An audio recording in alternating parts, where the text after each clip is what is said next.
Good morning. आज हम प्रश्नावली 1.5 का अगला प्रश्न करने जा रहे हैं।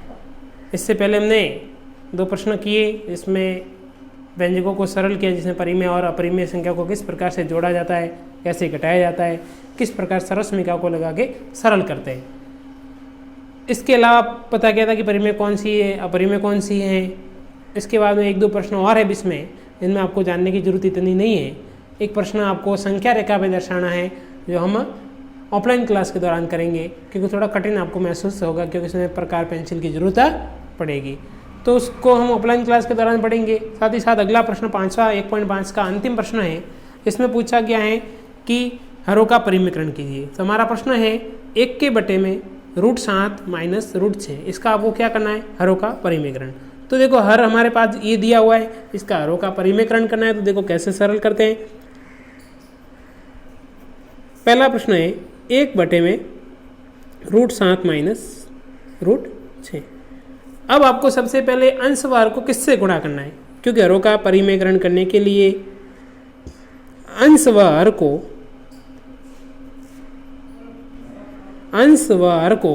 जैसे √7 माइनस √6 है, तो आपको √7 प्लस √6 से गुणा करेंगे, और अगर प्लस में है तो माइनस में करेंगे। क्या करना है, प्लस में है तो माइनस में लेकर करना है निशान को, और माइनस में है तो प्लस की स्थिति में। और अगर सिंगल संख्या एक ही संख्या है तो सिर्फ उसी संख्या से हरों का परिमीकरण करता है। और वो क्यों किया जाता है हरों का परिमीकरण, रूट की संख्या को हटाने के लिए किया जाता है। तो देखेंगे हम किस प्रकार करते हैं। तो 1/7 माइनस √6 हमारे पास पहले से था। अब अंश में भी गुणा में किसको करना है, √7 प्लस √6 को, और हर में भी किसको करना है, √7 प्लस √6 से। ये प्लस में क्यों किया क्योंकि माइनस में था। अगर प्लस में यहाँ होता तो हम क्या लेते यहाँ पे, माइनस में। अब ये क्यों किया, रूट की संख्या जो है हर में, उसको हटाने के लिए। अब हम देखेंगे तो यहाँ पे 1 का गुणा इन दोनों से करेंगे तो एक ही यही संख्या प्राप्त होगी, √7 प्लस √6। इन दोनों को जोड़ मत देना, तेरा मत कर देना, क्योंकि दोनों अलग अलग स्थिति है, सजातीय पद ही जुड़ते हैं।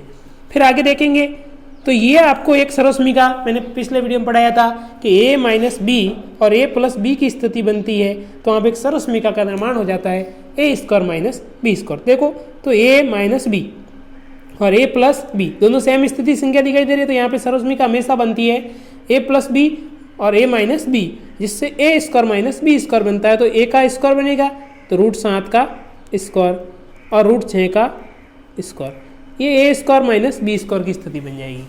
अब ये स्थिति बनने के बाद आगे बढ़ते देखो, तो हर में हमारे पास में क्या रहेगा, √7 प्लस √6 बटे में √7 का क्या करना है, आपको स्क्वायर करना है, मतलब 2 बार गुणा करना है। तो √7 का स्क्वायर करेंगे तो मैंने पहले ही बताया कि किसी भी संख्या का स्क्वायर करते तो उसके ऊपर रूट होता है तो वो हट जाता है, सिर्फ संख्या रह जाती है। तो 7 हो जाएंगे, फिर कौन सा निशान आएगा, माइनस।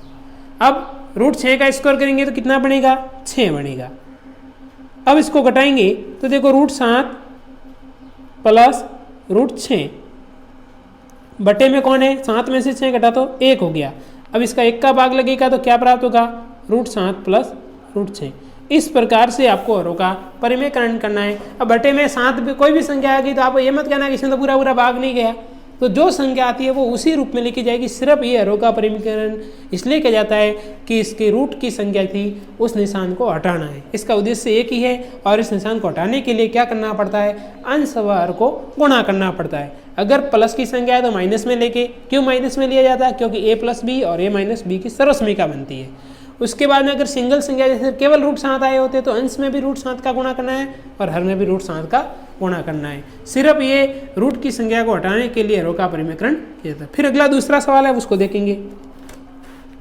तो दूसरा प्रश्न हमारे पास जो है वो है 1/7 माइनस √2। अब दिखाई दे रहा, अभी मैंने बताया कि प्लस में आता है तो माइनस में लेके, माइनस में आता है तो प्लस में लेके गुणा करना है। तो देखो क्या करेंगे, अंश व हर को किससे गुणा करोगे, √7, फिर माइनस में है तो किससे, +2 से गुणा करेंगे। तो अंश व हर को गुणा करेंगे हम इससे। तो देखो, तो क्या बनेगा हमारे पास 1 में √7 माइनस √2, ये तो पहले था ही, फिर गुणा लगा। उसके बाद में अंश को किससे गुणा करना है, √7 प्लस 2 से, और हर को भी किससे गुणा करना है, √7 प्लस 2 से।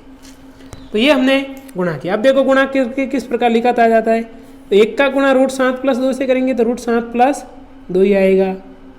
लेकिन यहाँ पे स्थिति क्या बनी बताओ, तो एक बार प्लस में एक बार माइनस की स्थिति बनी है, तो a माइनस बी और a प्लस बी बना है, तो क्या बनेगा, a का स्क्वायर। तो a का मान कौन है, √7, और स्क्वायर हो गया, फिर माइनस। अब b का मान कौन है, 2, तो 2 का स्क्वायर करेंगे। अब आगे बढ़ते हैं, तो देखो क्या होगा, √7 प्लस 2 अंश में है ये, उसके बटे में क्या आएगा, √7 का स्क्वायर करोगे तो क्या बनेगा, 7 बनेगा। क्या बनेगा, 7, माइनस आया। अब यहाँ पे कौन है, 2। अब इसका आप 2 मत लिखना, क्यों, क्योंकि ये √2 नहीं है, ये सिर्फ 2 है, तो 2 का वर्ग होता है 4। कितना होता है, 4। अब इसको घटाएंगे तो क्या प्राप्त होगा, √7 प्लस 2 प्राप्त होगा, और बटे में क्या प्राप्त होगा, 7 में से 4 को घटाएंगे तो 3 प्राप्त होगा। कितना प्राप्त होगा, 3 प्राप्त होगा। तो इस प्रकार से हमने इनको सरल किया है। अब इसमें ये मत कहना कि 3 का भाग इसमें पूरा नहीं जाता, भले ही जो भी संख्या आएगी वो आपको लिखनी है, लेकिन आपको हर के अंदर जो रूट का चिन्ह था उसको हटाया जाता है, इसी को हरों का परिमेयकरण कहते हैं। तो आपको अच्छी तरह से प्रश्न को समझना है, जिसमें अंश व हर को किससे गुणा करना है, अगर प्लस की संख्या है तो माइनस में लेके करना है, माइनस की संख्या है तो प्लस में लेके करना है। फिर इसको सरल करते हुए आगे बढ़ता है, जो सरल हो जाता है वो अपना मान प्राप्त होगा। अगर केवल सिंगल संख्या है तो अंश व हर को उसी संख्या से गुणा करेंगे, ताकि उसका रूट का चिन्ह क्या हो जाता है, हट जाता है। अब इसका आज का जो हमारा होमवर्क रहेगा वो प्रश्न में कौन सा रहेगा, देखो आज का हमारा होमवर्क। तो होमवर्क के अंदर आपको प्रश्न करना है, निम्न के हरों का परिमेयकरण कीजिए।